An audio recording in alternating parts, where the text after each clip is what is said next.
Hello, everyone, and welcome to the latest F1 race in the Nitro Racing League. This race was at Spa, also which is in Belgium.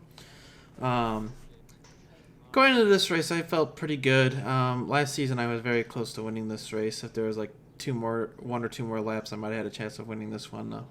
I just made the wrong strategy call last season. But here we are entering the menu, and we have a rain race, and this was very interesting because Spa, typically you want to run like a preset 4, which is a increased top speed, just because the straights are so massive here. But with the rain, everyone was kind of, to my knowledge, on preset 3. I think there was a couple on 4, but 3 was going to be so much better in my opinion.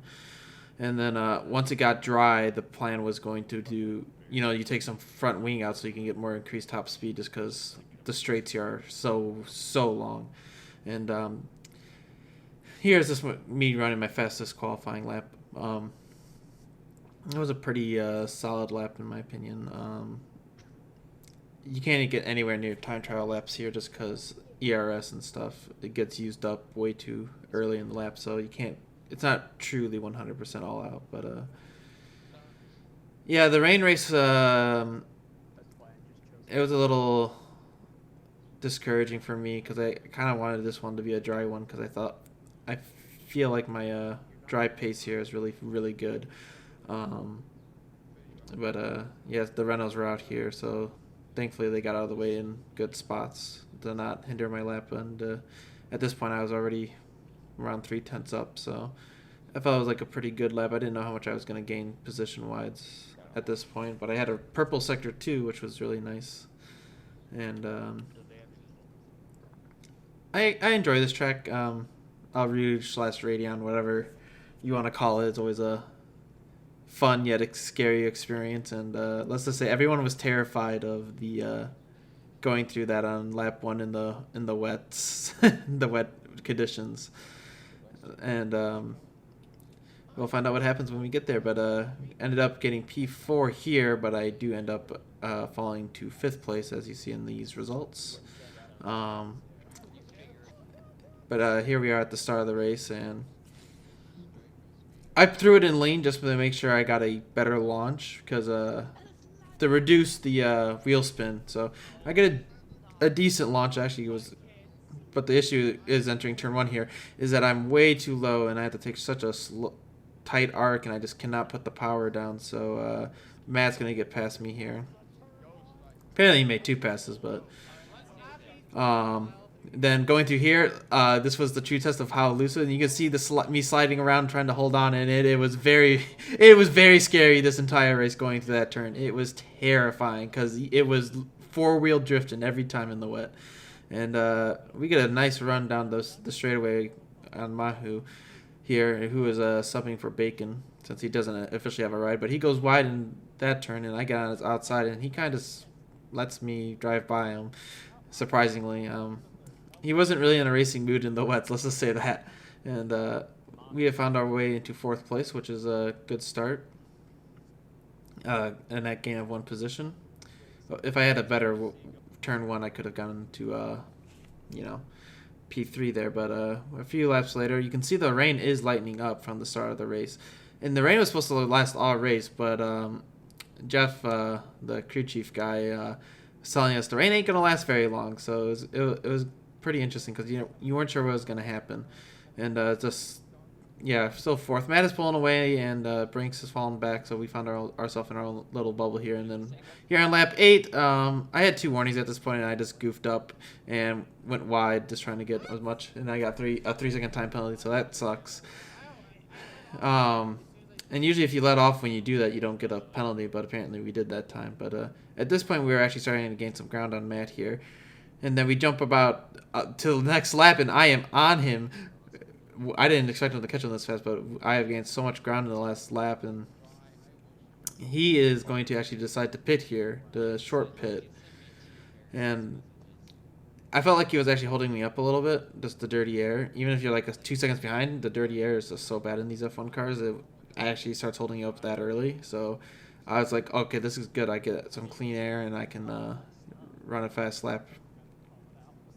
and the rain, and then we can come back a lap later here. And the rain has officially stopped. The rain has stopped, and I was like, I was also telling my teammate Outbreak, do not pit, even though lap 11 is the lap you're supposed to pit, according to what the game wanted for optimal time. I told him don't pit, just go as long as you can, and then you'll have to put slicks on at some point. And luckily, my tires were actually in pretty decent shape, so I was like, all right, I'm in a great spot here because at this point we basically have third place locked up because the people that pitted early are putting intros on again, so they have to do an extra pit stop. And Brink's retired, and that brings out the safety car, and this changes everything. And my initial thoughts was I'm putting softs on because I think the track's going to be dry enough by the time we get racing again, or be dry soon enough where people that stick on inters will not be able to gain enough time.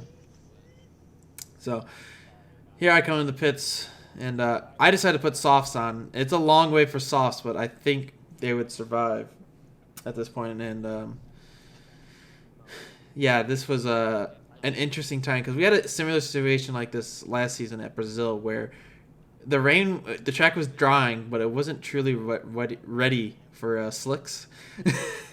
And it was a risky move here, but I thought it was the right one because I was like, I don't think the inters are going to gain enough time, but you can see these people staying out on inters. And I end up falling to P6 here. And then we come back like 2 laps later because this was a very long safety car. And then the inter guys get the call to come in and put slicks on. So from 6th back to 3rd. And crucially, first and second took medium, so I have the faster tire. So I was feeling pretty good at this for the restart here, and here we go. I did not have a great exit because let's put too much gas in it because the track's still a little wet, but it was definitely very manageable. And we see Gale get to go wide, and I'm like, oh, I got a chance. And then, as you can see, this is when I started to realize. Remember earlier in the video, I said, yeah, we're gonna take wing out to make it faster down the straightaways, and I get really, really upset there, and I had to let off a lot. But also at this point, I forgot to take wing out, so my straightaway speed was gonna be down, and that was I felt really nervous about that because you need that straightaway speed here. But yeah, and I was like, oh man, I'm in trouble. But lap 17 DRS is now activated, and I'm able to actually kind of stick with the leaders here. And I was like, oh, I'm feeling pretty good. And then we get the DRS, and Gale's going to go for the move and is going to clear Andrew here. And that's a big pass for the championship at this point because they are the 1 and 2 in the championship. But coming to these set of turns, Gales goes wide and gets a critical 3-second time penalty, which essentially throws this race away unless Andrew gets one too. And I'm like, oh man, these softs are feeling really good, and I'm so fast right here for some reason. And Andrew gets a little tight or something, and I'm gonna take my nose and look to the inside of him into a spot you generally don't pass, but I knew I couldn't stick it, so unfortunately I was unable to make a move, and I just could not find a way around him at this point.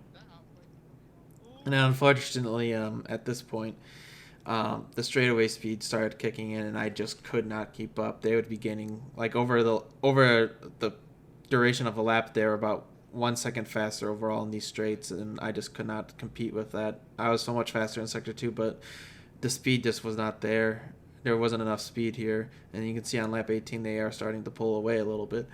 And I would gain 7/10 in Sector 2. It was insane how much faster I was in Sector 2. And I was kind of kicking myself in the butt because if I had that extra straightaway speed, I might have had a chance. Because I was just so fast in the Sector 2. I was like, man, I'm kind of kicking myself in the butt in this one.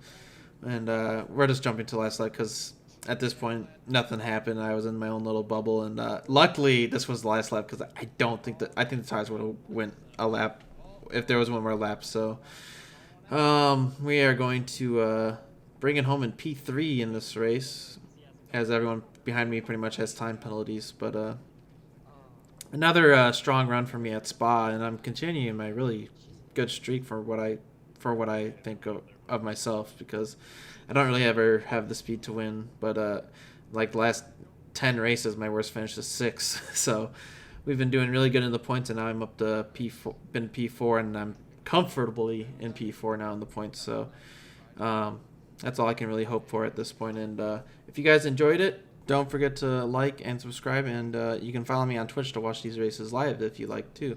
And I'll see you guys in the next one. See ya.